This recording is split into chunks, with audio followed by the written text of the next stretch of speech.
नमस्कार साथियों, कैसे हैं आप लोग। उम्मीद करते हैं आप लोग स्वस्थ होंगे, सुरक्षित होंगे और अपनी पढ़ाई निरंतर कर रहे होंगे। दोस्तों, हिंदी गद्य साहित्य में हम नाटक से संबंधित प्रश्नोत्तर देख रहे हैं। उसी से संबंधित क्लास आज भी वही क्लास है और एक क्लास और लाऊंगी इसी से संबंधित, क्योंकि मैं बहुत कम प्रश्न करा रही हूँ दोस्तों। कुल 15 या 20 प्रश्न मैं एक दिन में करा पाती हूँ। तो आप ऐसा मत सोचिए कि कितने वीडियो बन रहे हैं नाटक से संबंधित या बहुत सारी क्लास हैं, ऐसा कुछ नहीं है। बहुत कम समय में हम 15-20 प्रश्न कर लेते हैं और दिन में आप 15-20 प्रश्न भी करते हैं तो बहुत अच्छी बात होती है। तो शुरू करते हैं आज की क्लास। आज का पहला प्रश्न है, निम्नलिखित में कौन सा प्रहसन है। तो कुछ दिए गए नाटक हैं, जो नीचे दिए गए हैं 4 नाटक, और ये सभी भारतेंदु हरिश्चंद्र की रचनाएं हैं या उनके द्वारा रचित नाटक हैं भारतेंदु हरिश्चंद्र की। तो पूछा है कि इसमें से कौन सा प्रहसन है। तो देखते हैं, अंधे नगरी, नील देवी, भारत दुर्दशा, सती प्रताप। तो कौन सा है दोस्तों जो प्रहसन है। तो ऑप्शन है हमारा ए, अंधे नगरी जो है यह क्या है, प्रहसन है। और वैदिकी हिंसा हिंसा न भवती भी इनका प्रहसन है दोस्तों, और अंधे नगरी भी प्रहसन है। तो भारतेंदु जी का यह प्रहसन है। और क्या है, इनकी विधा भी देख लेते हैं। जो नील देवी है दोस्तों, ये ऑप्शन बी वाला नील देवी, तो यह गीति रूपक है दोस्तों, अर्थात गीति रूपक इसकी विधा है। भारत दुर्दशा आप जानते हैं कि नाट्य या रासक या लास्य रूपक इसको कहा जाता है। तो बहुत बार पूछा जाता है कि भारत दुर्दशा क्या है, तो नाट्य या रासक है दोस्तों, इसे लास्य रूपक भी कहते हैं।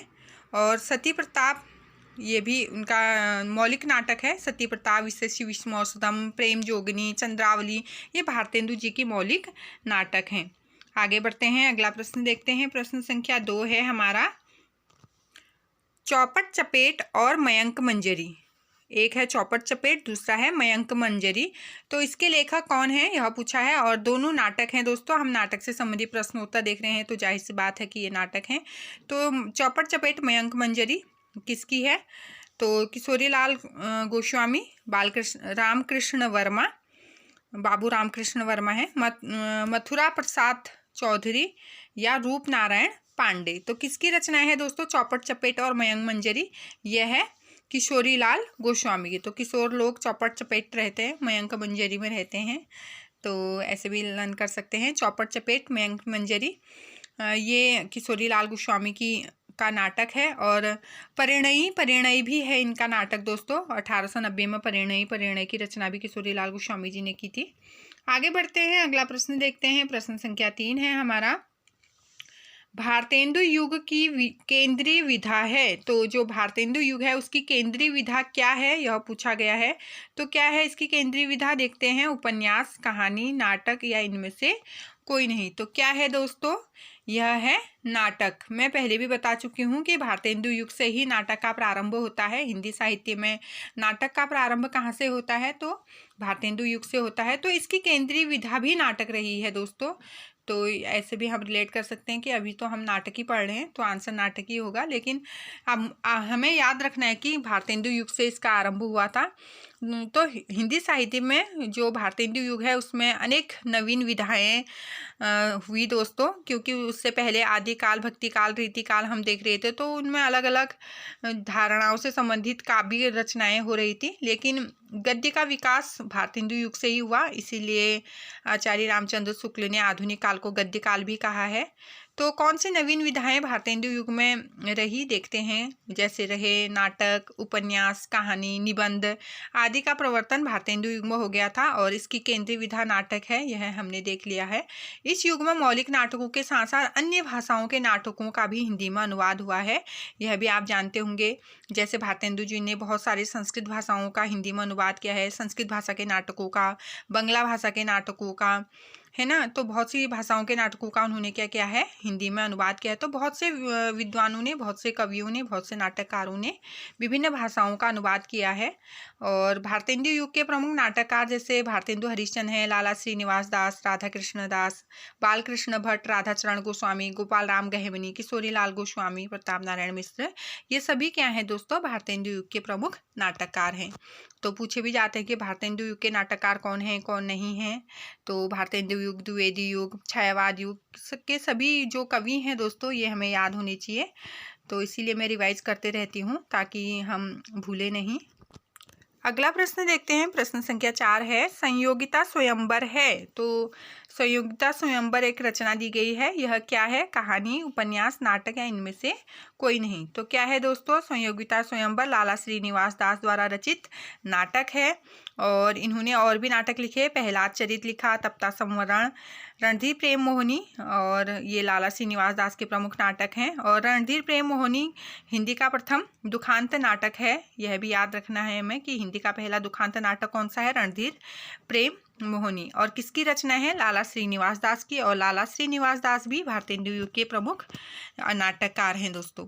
आगे बढ़ते हैं, अगला प्रश्न है प्रश्न संख्या 5, रेल का विकट खेल होगा यहाँ पे, खेल, रेल का विकट खेल किसकी रचना है या किसका नाटक है, रेल का विकट खेल किसका नाटक है, बालकृष्ण भट्ट, भारतेंदु, प्रताप नारायण मिश्र, प्रेमघन। तो किसका है दोस्तों, यह नाटक है बालकृष्ण भट्ट। तो रेल का विकट खेल, रेल का खेल कौन करते हैं, बालक लोग करते हैं। ऐसे भी हम लर्न कर सकते हैं कि बच्चे, बालक लोग रेल का खेल खेलते हैं।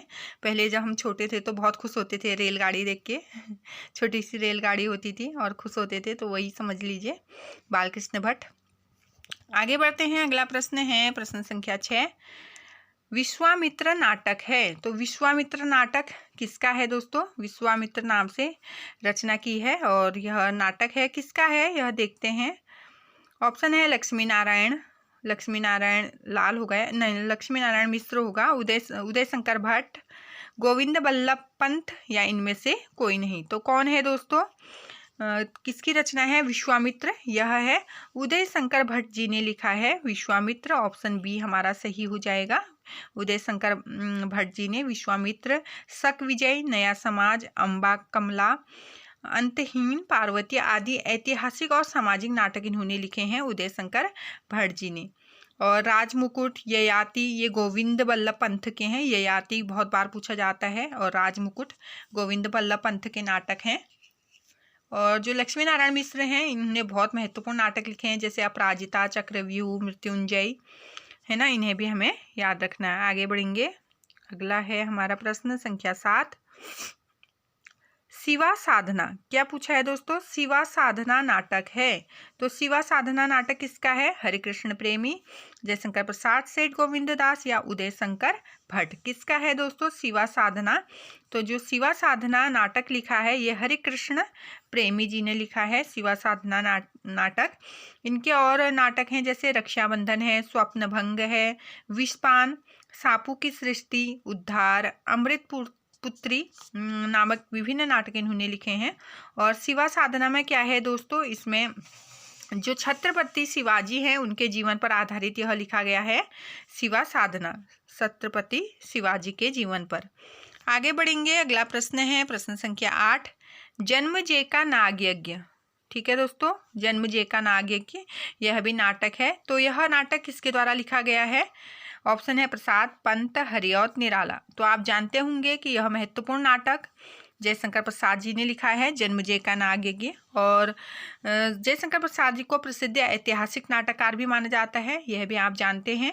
देख लेते हैं इनके कौन कौन से नाटक हैं, जैसे जन्मजय का नाग यज्ञ है, स्कंदगुप्त है, चंद्रगुप्त, ध्रुव स्वामिनी, विशाख, अजातशत्रु, कामना, सज्जन, कल्याणी परिणय, करुणालय। और करुणालय प्रथम हिंदी का प्रथम गीति नाट्य है, यह भी आप जानते होंगे। और राजश्री, प्रायश्चित, ये महत्वपूर्ण नाटक कृति जयशंकर प्रसाद जी की हैं, आप जानते होंगे। और पंत जी ने भी एक दो नाटक लिखे हैं, जैसे रजत शिखर, शिल्पी, ये पंत जी के गीति नाट्य हैं। और प्रद्युम्न विजय, रुक्मणी परिणय, ये हरिऔत जी के हैं, प्रद्युम्न विजय और रुक्मणी परिणय।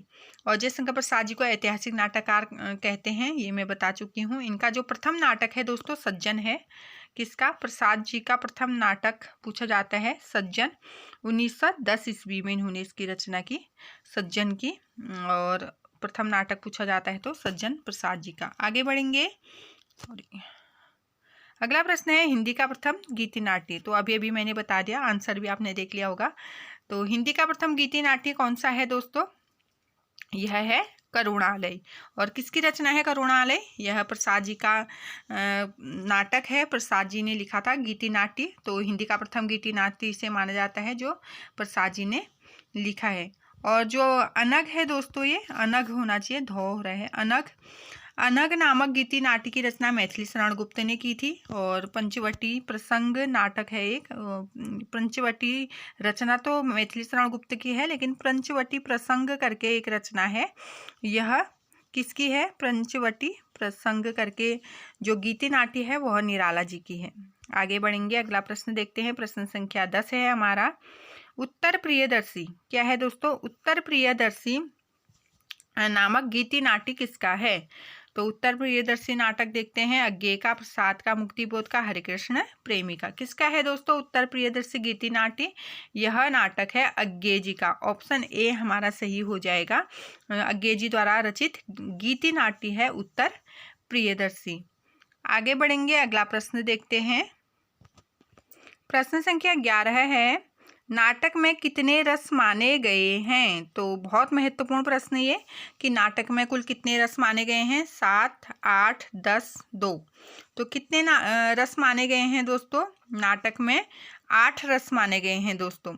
वैसे तो 9 रस होते हैं, है ना, रसों की संख्या 9 है, लेकिन नाटक में जो रस माने गए हैं दोस्तों वो 8 ही माने गए हैं। और क्यों माने गए हैं? भरत मुनि जो आचार्य थे उन्होंने नाट्य शास्त्र नामक एक ग्रंथ लिखा था जिसमें उन्होंने रसों की संख्या केवल 8 ही बताई। जो शांत रस है उसको उन्होंने रस नहीं माना है। और भावों की संख्या इन्होंने 49 मानी है। किसने? भरत मुनि जी ने नाट्य शास्त्र में। ठीक है दोस्तों, तो ये बहुत महत्वपूर्ण प्रश्न है कि नाटक में कितने रस माने जाते हैं, तो 8 हमारा आंसर हो जाएगा।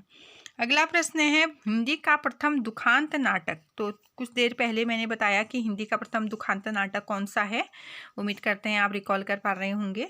देखते हैं, अंधे नगरी, भारत दुर्दशा, कली कौतुक या रणधीर प्रेम मोहिनी। कौन सा है दोस्तों हिंदी का प्रथम दुखांत नाटक? यह है रणधीर प्रेम मोहिनी। ऑप्शन डी हमारा सही हो जाएगा। रणधीर प्रेम मोहिनी हिंदी का प्रथम दुखांत नाटक है। आगे बढ़ेंगे, अगला प्रश्न है प्रश्न संख्या 13 हमारा। जहाँ नृत्य, नाटक, खेल आदि हो क्या कहा जाता है? तो जहाँ पर नृत्य होता है, नाटक होता है, खेल होता है, उस स्थान को क्या कहते हैं, यह पूछा गया है। ऑप्शन है मंदिर, रंगमंच, पुस्तकालय, विद्यालय। क्या कहते हैं दोस्तों उसको कहते हैं ऑप्शन बी, रंगमंच उसे कहा जाता है। जहाँ नृत्य होता है, नाटक होता है, खेल होता है, उसे रंगमंच कहते हैं दोस्तों। और जहाँ नाटक खेलने का स्थान या कोई ऐसा स्थान जिसे आधार बनाकर कोई काम किया जाए उसे भी रंगमंच कहते हैं। रंगमंच में पर्दे के पीछे के स्थान को नेपथ्य कहा जाता है। यह भी बहुत बार पूछा जाता है। आगे बढ़ते हैं, अगला प्रश्न है हमारा। बकरी नाटक है, तो यह बकरी जो नाटक है यह किसने लिखा है, यह पूछा गया है। ऑप्शन है मोहन राकेश, सर्वेश्वर दयाल सक्सेना, हबीब तन्वी या उपेंद्रनाथ अस्क। तो किसने लिखा है दोस्तों यह लिखा है सर्वेश्वर दयाल सक्सेना जी ने, बकरी नामक नाटक। और अब गरीबी हटाओ, कल भारत आएगा आदि ये रचनाएं सर्वेश्वर दयाल सक्सेना ने लिखी हैं। ये इनकी प्रमुख नाटक हैं और बहुत महत्वपूर्ण नाटक हैं दोस्तों। ये एक बकरी बिलाप करके रचना आती है, बकरी बिलाप, जिसकी रचना भारतेंदु जी ने की थी दोस्तों। तो रिलेट करते हुए रहना है हमें, इसीलिए हमें कन्फ्यूजन नहीं होगा। बकरी नाटक सर्वेश्वर दयाल सक्सेना का और बकरी बिलाप करके एक रचना है वो भारतेंदु का। आगे बढ़ेंगे, प्रश्न संख्या 13 है। नाटक में अभिनय कितने प्रकार का होता है? बहुत महत्वपूर्ण दोस्तों। नाटक होता है तो उसमें अभिनय किया जाता है, वह अभिनय कितने प्रकार का होता है यह पूछा है। तो ऑप्शन है 2, 8, 3, 4। तो कितने प्रकार का होता है दोस्तों? अभिनय होता है ऑप्शन डी, 4 प्रकार का। ठीक है दोस्तों, तो कौन कौन सा होता है ये? आंगिक होता है, वाचिक होता है, आहार्य और सात्विक, ये 4 प्रकार के अभिनय होते हैं। अब आंगिक अभिनय क्या होता है? आंगिक अभिनय का अर्थ होता है शरीर, मुख और चेष्टाओं से कोई भाव का अर्थ प्रकट होता है तो उसे आंगिक कहते हैं। ठीक है दोस्तों, शरीर से, मुख से या चेष्टाओं से हमारी कोई भी भाव निकल रहे हैं उसे आंगिक अभिनय कहेंगे। और सात्विक अभिनय क्या होता है? सात्विक अभिनय उन भावों का वास्तविक और हार्दिक अभिनय है जिसमें रस सिद्धांत के अनुसार भाव कहते हैं। ठीक है दोस्तों, जिसमें रसों के भाव उत्पन्न होते हैं एवं उसके अंतर्गत स्वेद, स्तंभ, कंप, अश्रु, वैवर्य, रोमांच, स्वरभंग, प्रलय आदि की गणना की जाती है। किसमें? सात्विक भाव में। और सात्विक भाव कितने होते हैं ये भी पूछा जाता है, तो सात्विक भाव होते हैं 8, जो मैंने बोले अभी। स्वेद होता है, स्तंभ, कंप, अश्रु, वैवर्य, रोमांच, स्वरभंग और प्रलय, ये क्या है? सात्विक भाव हैं। और अभिनेता रंगमंच पर जो कुछ मुख से कहता है वह वाचिक अभिनय है। वाचिक मतलब बोलना, आप समझ रहे होंगे, वाचिक अभिनय इजीली समझ जा रहे होंगे आप। और इसी प्रकार आहार्य अभिनय का अंग न होकर नेपथ्य कर्म का अंग है और इसका संबंध अभिनेता से उतना नहीं है जितना नेपथ्य सज्जा करने से है। अर्थात जो भी साज सज्जा हम करते हैं, जो भी कुछ कपड़े हम पहनते हैं, उससे है किसका? आहार्य का, मतलब श्रृंगार वगैरह से संबंधित है आहार्य। ठीक है दोस्तों, आगे बढ़ते हैं। प्रश्न संख्या 16 है हमारा, मोहन राकेश की कृति नहीं है। तो कौन सी कृति इसमें से मोहन राकेश की नहीं है? और मोहन राकेश जी की कृतियों किससे संबंधित हमारा कम से कम यह चौथा या 5वां क्वेश्चन होगा जो नहीं है या है पूछा जा रहा है। तो उनकी सारी रचनाएं हमें याद होनी चाहिए। आषाढ़ का एक दिन, कन्यादान, आधे अधूरे या लहरू के राजहंस। तो आप अच्छे से जानते होंगे कि जो कन्यादान है यह मोहन राकेश जी की रचना नहीं है। कन्यादान नाटक जो मराठी भाषा में लिखा गया है विजय तेंदुलकर की है दोस्तों। कन्यादान नाटक विजय तेंदुलकर जी का है। और कन्यादान नाम से कविता भी लिखी है, कन्यादान नाम से कहानी भी है। उससे संबंधित शॉर्ट वीडियो मैंने अपने चैनल पर अपलोड की है, आप जरूर देखें कि कन्यादान नाम से किसने क्या क्या कौन कौन सी विधा में रचना की है। आगे बढ़ेंगे। अगला प्रश्न, प्रश्न संख्या 17 है, सूर्य के अंतिम किरण से सूर्य की पहली किरण तक किसकी नाट्य कृति है? तो किसकी नाट्य कृति है ये? सुरेंद्र वर्मा, रामकुमार वर्मा, महादेवी वर्मा या भगवती चरण वर्मा। किसकी रचना है दोस्तों? सूर्य की अंतिम किरण से सूर्य की पहली किरण। 1975 ईस्वी में इसकी रचना हुई, इसका प्रकाशन 1975 में हुआ। तो किसकी है ये रचना? ऑप्शन ए सुरेंद्र वर्मा जी की रचना है। उनका नाटक है, सुरेंद्र वर्मा जी के नाटक हैं द्रौपदी, सेतुबंध, नायक खलनायक विदूषक, 8वां सर्ग, छोटे सैयद बड़े सैयद और कैद ए हयात, शकुंतला की अंगूठी, सूर्य की पहली अंतिम किरण से सूर्य की पहली किरण तक। आगे बढ़ेंगे। एकांकी का महत्वपूर्ण तत्व है। तो एकांकी का महत्वपूर्ण तत्व कौन सा है? अभिनय, पात्र, रस, संकलन, त्रय। तो क्या है दोस्तों एकांकी का महत्वपूर्ण तत्व? संकलन त्रय है। ऑप्शन डी हमारा सही हो जाएगा। एकांकी वह दृश्य विधा है जो एक अंक पर आधारित होता है, अर्थात इसमें एक ही अध्याय होता है, एक अंक अर्थात एक ही अध्याय होता है। और एकांकी का महत्वपूर्ण तत्व संकलन त्रय है जिसमें काल, स्थान और कार्य होता है। एक काल होता है अर्थात समय, एक होता है स्थान जहाँ पे हो रहा है और एक होता है कार्य क्या हो रहा है। ठीक है दोस्तों, जयशंकर प्रसाद द्वारा 1929 में रचित एक घूंट को प्रथम एकांकी माना जाता है। आगे बढ़ेंगे। अगला प्रश्न है प्रश्न संख्या 19, भारतेंदु के रूपकों में कौन सा भाण है? तो रूपक दिए हैं, इसमें से बताना कि भाण विधा में कौन सी रचना हुई है। ये जो भी हैं दोस्तों, भाण, प्रहसन, नाटक, गीति रूपक, ये सभी क्या हैं? ये नाटक के प्रकार हैं। तो पूछा है कि भारतेंदु जी ने जितने भी रूपक लिखे हैं, ये जितने नाटक लिखे हैं, इसमें से कौन सा भाण प्रकार का नाटक है, अर्थात नाटक का एक प्रकार है भाण। तो कौन सी रचना भाण में की है उन्होंने? भारत दुर्दशा, नीलदेवी, वैदेकी हिंसा, हिंसा न भवति, विशेष्य विषमौषधम। तो कौन सी रचना है दोस्तों जो भाण में लिखी है इन्होंने? यह है ऑप्शन डी विशेष्य विषमौषधम, जो है यह भाण प्रकार से लिखी गई है। इसमें एक ही पात्र होता है दोस्तों भाण में। और जो वैदेकी हिंसा, हिंसा न भवति है, मैंने फर्स्ट प्रश्न में बताया कि यह क्या है? प्रहसन है। भारत दुर्दशा गीत नाट्य रासक या लास्य रूपक है। नाट्य रासक लास्य रूपक बहुत बार पूछा जाता है भारत दुर्दशा। नील देवी गीति रूपक है। ठीक है दोस्तों, तो समझ में आया होगा आपको यहाँ तक। अगला प्रश्न देखते हैं, प्रश्न संख्या 20 है, हिंदू मुस्लिम एकता को प्रतिपादित करने वाला नाटक है। तो हिंदू मुस्लिम एकता को प्रतिपादित करने वाला नाटक कौन सा है, देखते हैं। सिंदूर की होली, रक्षाबंधन, नील देवी, सागर विजय। तो कौन सा है दोस्तों, जो ऑप्शन बी है रक्षाबंधन, यह हिंदू मुस्लिम एकता को प्रतिपादित करने वाला नाटक है। रक्षाबंधन 1934 ईस्वी में लिखा गया। और किसका रचना है ये, किसका नाटक है, हरिकृष्ण प्रेमी जी ने लिखा रक्षाबंधन। ठीक है दोस्तों, और जो नील देवी है भारतेंदु जी द्वारा रचित। आप जानते हैं कि इसमें राजपुतानी आन बान एवं नारी व्यक्तित्व की प्रतिष्ठा की गई है नील देवी में। सागर विजय जो रचना है यह उदय शंकर भट्ट जी की रचना है। इसमें सामाजिक समस्या को प्रधान में रखा गया है।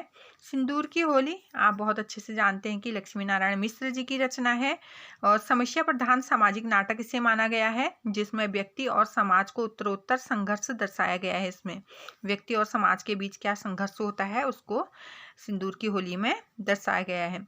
तो दोस्तों हमारे प्रश्न यहीं पे समाप्त होते हैं। उम्मीद करते हैं आपको ये प्रश्न अच्छे लग रहे होंगे और जो प्रश्न मैं ला रही हूँ चुन चुन के वो महत्वपूर्ण साबित होंगे आपकी पढ़ाई में। आप इसी तरह मेरे चैनल के साथ बने रहें। Thanks for watching, bye bye, take care दोस्तों।